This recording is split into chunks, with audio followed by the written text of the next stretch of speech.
Bismillahirrahmanirrahim. Assalamualaikum warahmatullahi wabarakatuh.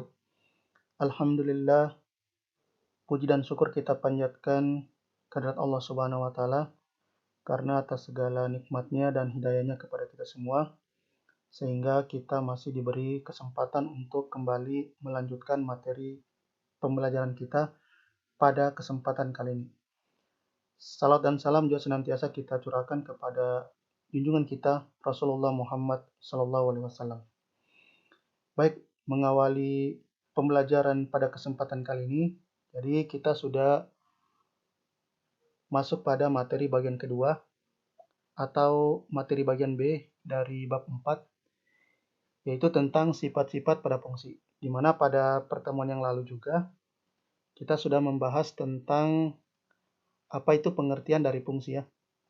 Nah, di sini kita sudah bahas tentang pengertiannya dan notasinya dan cara penggambaran dari sebuah fungsi. Dilengkapi juga dengan contoh soal yang sudah kita pelajari.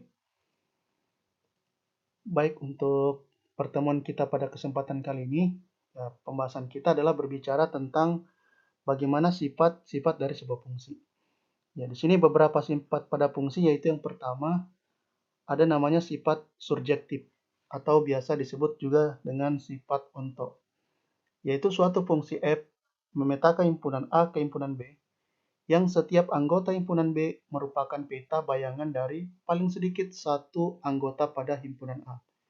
Jadi penjelasannya adalah setiap anggota di B, di himpunan B ini atau daerah kawan, ya dia punya paling sedikit satu pasangan di himpunan daerah asal. Ya. Satu, walaupun dua juga. Ya, paling sedikit saja satu. Nah, inilah yang disebut sebagai fungsi surjektif. Yang mana yang bukan fungsi surjektif adalah pada gambar ini. Perhatikan, kenapa dia bukan fungsi surjektif? Karena ada anggota pada himpunan B yang tidak memiliki pasangan. Nah, jadi inilah perbedaan pada gambar diagram panah yang mana merupakan fungsi surjektif dan mana yang bukan fungsi surjektif. Intinya pada fungsi surjektif ini perhatikan himpunan B-nya. Kalau ada himpunan B yang anggota-anggotanya tidak memiliki pasangan, maka dia bukanlah sebuah fungsi yang bersifat surjektif. Tapi dia masih merupakan sebuah fungsi ini ya. Ya, kemarin sudah dipelajari, dia ini tetap sebuah fungsi. Ini juga sebuah fungsi ya. Ya, ciri khasnya di A satu pasangan, satu pasangan, satu pasangan.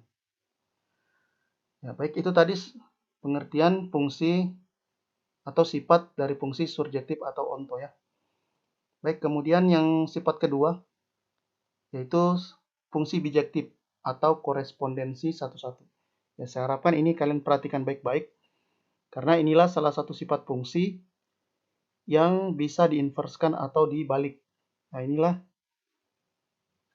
penting untuk dipelajari. Nah, apa itu fungsi bijektif? Di sini dijelaskan bahwa suatu fungsi f memetakan himpunan A ke himpunan B yang jika anggota himpunan A atau domain dan anggota himpunan B kodomain dapat dipasangkan sedemikian sehingga setiap anggota A berpasangan tepat satu anggota B. Jadi dia ini adalah anggota di A dan B itu harus punya pasangan satu-satu. Tidak boleh ada yang double atau yang tidak memiliki pasangan. Kalian bisa perhatikan perbedaan antara fungsi bijektif dan yang bukan bijektif. Perhatikan fungsi bijektif A, B, C, D itu punya pasangan PQRS secara satu per satu. Tidak ada yang double dan tidak ada yang tidak memiliki pasangan. Kemudian ini yang bukan fungsi bijektif. Perhatikan di sini. Ya, di sini ada dua yang memiliki pasangan. A dan B punya pasangan P. Nah, maka dia bukanlah sebuah fungsi bijektif atau berkorespondensi satu-satu. Ini yang harus kalian pahami betul, bahwa fungsi bijektif itu dia merupakan fungsi yang salah satu ciri khasnya dia nanti ini bisa diinverskan atau dibalik. Baik, inilah dua fungsi sifat-sifat pada fungsi yang sudah kita jelaskan pada pertemuan kali ini, yaitu fungsi surjektif atau onto dan fungsi bijektif atau korespondensi satu-satu. Sebenarnya ada juga satu buah fungsi lagi, yaitu fungsi injektif. Ya, tapi dia sebenarnya ada sedikit perbedaan juga dengan fungsi surjektif. Tapi yang di sini pada sifat fungsi yang harus kalian betul-betul pahami adalah makna dari fungsi bijektif itu atau korespondensi satu-satu. Dan untuk soalnya itu saya harapkan latihan soal ini kalian kerjakan. Ya, di sini pada gambar diagram panah di bawah ini manakah yang merupakan fungsi surjektif?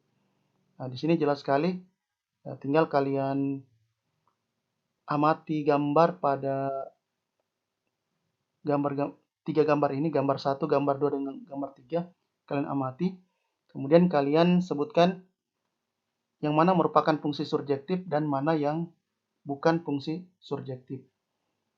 Ya, tapi kalau sudah dia fungsi surjektif, dia pasti juga bijektif ya. Ya, baik.